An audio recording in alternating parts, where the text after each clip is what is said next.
Hello everyone, welcome to another Exchange 2019 video. My name's Ed, and in this video I want to show one of the scripts again that I created that actually gives you the version of Exchange that you're running in Exchange 2019. Um, Microsoft have a script that you can run or a PowerShell command that will give you information.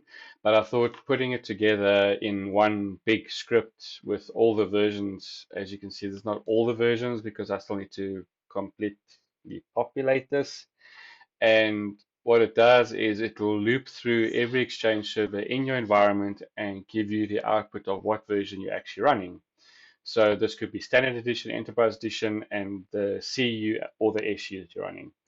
So what I've done is I've added the snap-in for Exchange, which means you don't have to run it from an Exchange server. You can run it from, for example, this is a DC. And if I click the run button, you'll notice how quick it is. Now, obviously, this is a lab. It's only got 2 servers, but it specifies the server name for you, gives you the edition, which is standard evaluation. Obviously, this is a lab, so I haven't licensed it.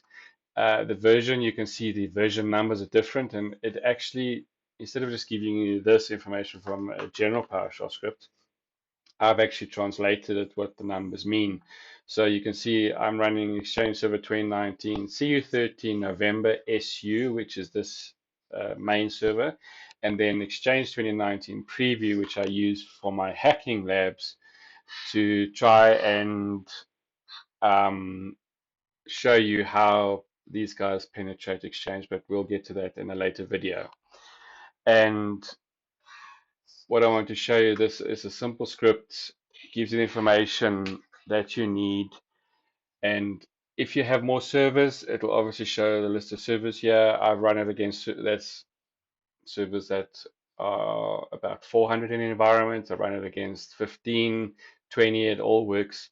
So just to demonstrate the scripts that I'm putting together, I want to show you what it looks like, and I'll obviously finish this list and show you or give you more information. So if you're running earlier than CU12, it'll populate the information, but you can still come and download the script on my blog.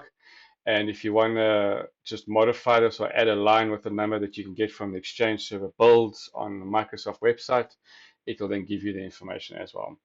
So a simple script that looks a bit complex because of the code is not really, just to help you out. And I look forward to sharing the rest with you.